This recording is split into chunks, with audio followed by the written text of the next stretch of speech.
सो good evening friends. हम theories of business ethics part 2 में आज हम एक नई थ्योरी कर रहे हैं, दैट इज पहले हमने की थी कॉन्सिक्वेंशियलिज्म थ्योरी एंड नाउ अब है हमारे पास नॉन कॉन्सिक्वेंशियलिज्म थ्योरी, और इसको हम डियो डियोंटोलॉजिकल थ्योरी भी कहते हैं। डियोंटोलॉजिकल थ्योरी, ठीक है। सो ये बेसिकली ये जो थ्योरी है ये कहीं ना कहीं बेसिक फ्रेमवर्क है किसका। कोई भी बिजनेस में एथिकल इश्यूज आते हैं तो उसको सॉल्व करने के लिए ये बेसिक थ्योरी है। डियोंटोलॉजिकल, जो डियोंटोलॉजिकल है ना, ये दो वर्ड से मिलकर बना है। दैट इज डियोन और लोगोस। डियोन और लोगोस, डियोन एंड, अगर मैं बात करूं डियोन और लोगोस, ठीक है, दो वर्ड से मिलकर बना है, that is deon on logos. तो डियोन का मतलब है ड्यूटी एंड रीजनिंग। इस डियोन का मतलब है ड्यूटी एंड इसका मतलब है reasoning. Duty and reasoning. So अगर हम इन शॉर्ट बात करें तो डियोन लोगोस का मतलब है क्या हमारे पास कि reasoning of duty, reasoning of duty, reasoning of duty इसका मतलब है। सो ये जो थ्योरी है बेसिकली बेस्ड है कि जैसे कॉन्सिक्वेंशियलिज्म था, बेस्ड था कि कोई भी हम एक्ट करते हैं, कोई भी एक्शन लेते हैं तो उसका जो कॉन्सिक्वेंसेस, जो रिजल्ट्स होंगे उसके ऊपर थ्योरी डिपेंड थी। बट ये जो थ्योरी है ये प्रिंसिपल ऑफ ऑब्लिगे ये बोलती है principle of obligation is the basis of moral decision making। Principle of obligation, ये थ्योरी बोलती है principle of obligation, principle of obligation, principle of, ये थ्योरी बोलती है principle of obligation is the basis of, obligation is the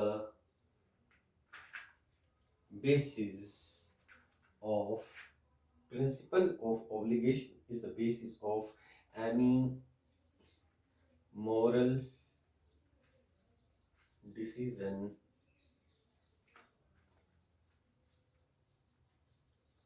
making।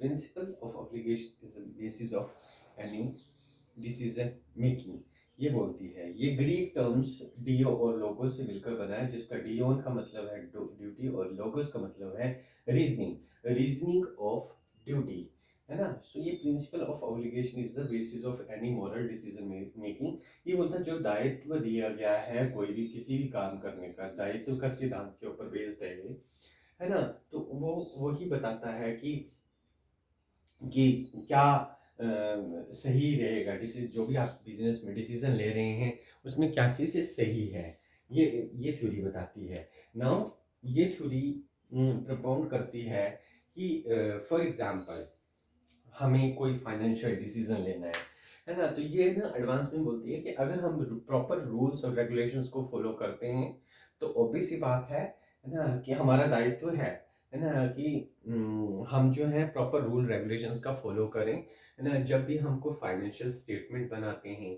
या हम कोई भी अकाउंट्स की टर्म, या यही नहीं अगर कोई भी काम करते हैं, अगर हम उसको प्रॉपर रूल्स और रेगुलेशंस के साथ फॉलो करेंगे तो वो डेफिनेटली डेफिनेटली जो आपको दायित्व दिया गया है काम करने का, अगर वो प्रॉपर रूल्स रेगुलेशन के साथ आप करते हैं तो डेफिनेटली वो क्या होगा, एथिकल होगा। सो ये थ्योरी बोली गई थी, है ना। ये जो थ्योरी है ये कॉन्सिक्वेंसेस पे डिपेंड नहीं करती, ये रिजल्ट्स के ऊपर डिपेंड नहीं।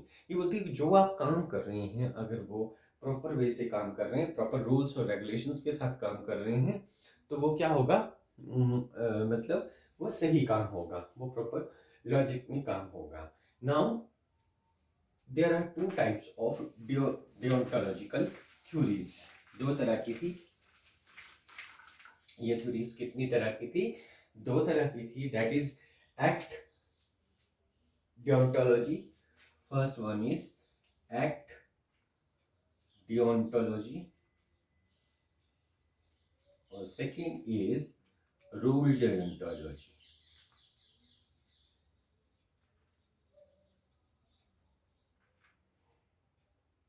सो इस थ्योरी के अकॉर्डिंग एक्ट डियोंटोलॉजी का मतलब क्या हुआ कि एक्ट जो आप एक्शन ले रहे हैं, अगर वो प्रॉपर तरीके से आप ना एक्शन ले रहे हैं कोई भी, है ना, तो वो क्या होगा, एक्ट डियोंटोलॉजी के अंदर आएगा। ये थ्योरी बोलती थी जजमेंट ऑफ ऑब्लिगेशन आर और प्योरली पर्टिकुलर वंस।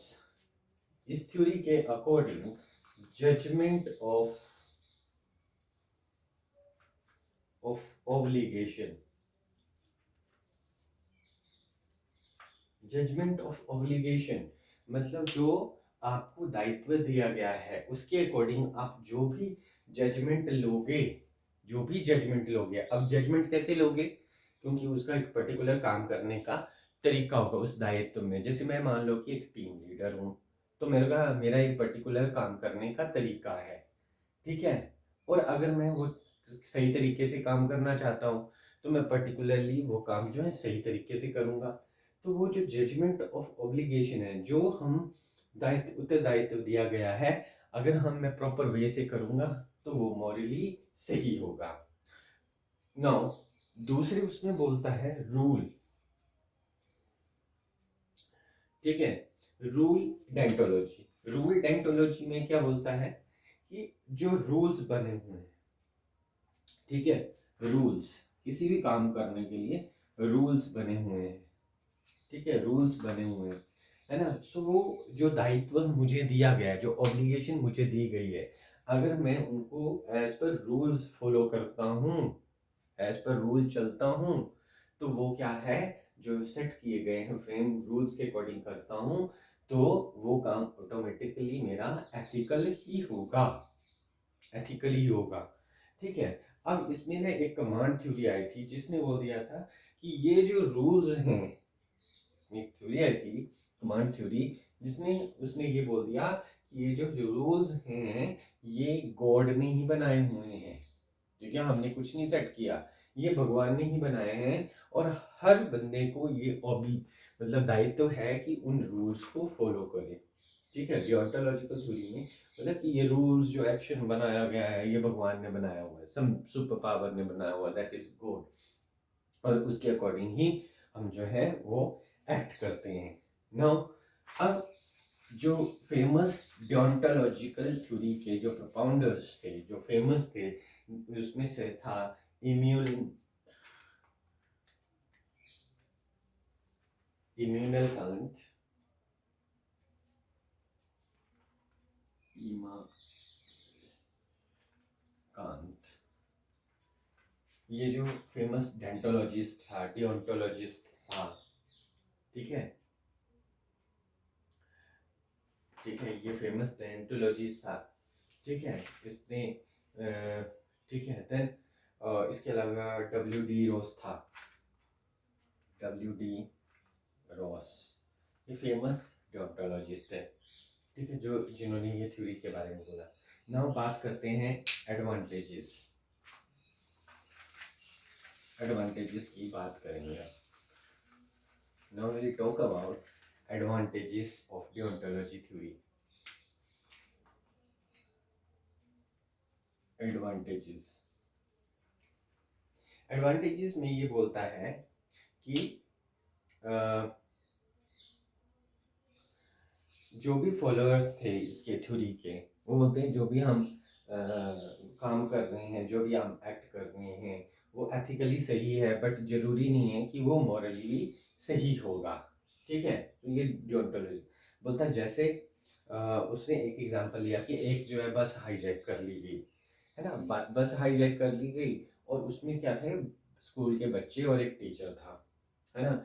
सो एक स्कूल जो जिसने हाईजैक की थी, उसने बोला था कि अगर मैं बच्चों को तभी छोड़ दूंगा अगर कोई जो है मेरी गोली खा लेगा, ठीक है, मेरी बंदूक की गोली जिसके ऊपर चल जाएगी, एक बंदा मारना है मैंने, वो मर जाएगा तो मैं पूरी बस को छोड़ दूंगा। अब बताओ कि कौन जो है ये गोली खा लेगा।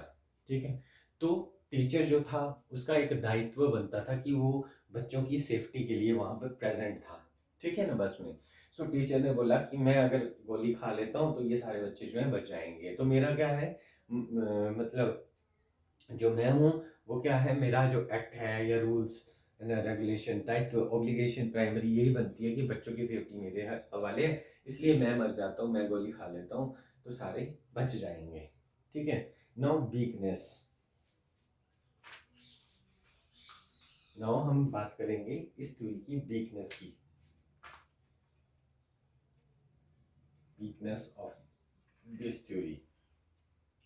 ठीक है, तो इस थ्योरी ने ये नहीं एक्सप्लेन कर पाई कि how to rank the duties, कि कौन सी ड्यूटीज जो हैं वो बिल्कुल सही हैं और उसमें पर्टिकुलरली क्या क्या उत्तरदायित्व सौंपे जाने हैं। इन शॉर्ट इसने क्या है, इंसॉल्युबल डायलेमा, इंसॉल्युबल डायलेमा मतलब ऐसी दुविधा वाले क्वेश्चन क्रिएट कर दिए इस थ्योरी में कि भाई कई बार तो ऐसा काम भी करना पड़ता था, है ना। कोई कैसे बोल सकता है कि ये जो काम किया जा रहा है ये अगर सही किया जा रहा है, हो सकता है किसी की नज़रों में वो पर्टिकुलर काम सही हो, किसी की नज़रों में सम टाइम वो पर्टिकुलर काम सही नहीं हो। तो ये थ्योरी की मेन वीकनेस थी। सो हम इन शॉर्ट ये बोल सकते हैं लास्ट में।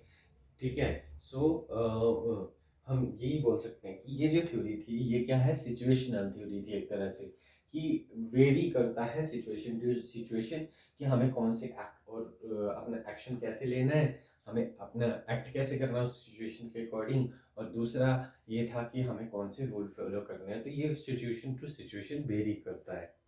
ठीक है। सो दिस इज नॉन कॉन्सिक्वेंशियलिज्म और डियोंटोलॉजिकल थ्योरी जो कि हमने यहाँ पे स्टडी की। होप आपको समझ आ गई होगी। ठीक है। सो अगर आपको मेरी ये वीडियो पसंद आए तो प्लीज़ इसे लाइक करें, शेयर करें, सब मेरे चैनल AKM मैनेजमेंट क्लासेस को सब्सक्राइब करें।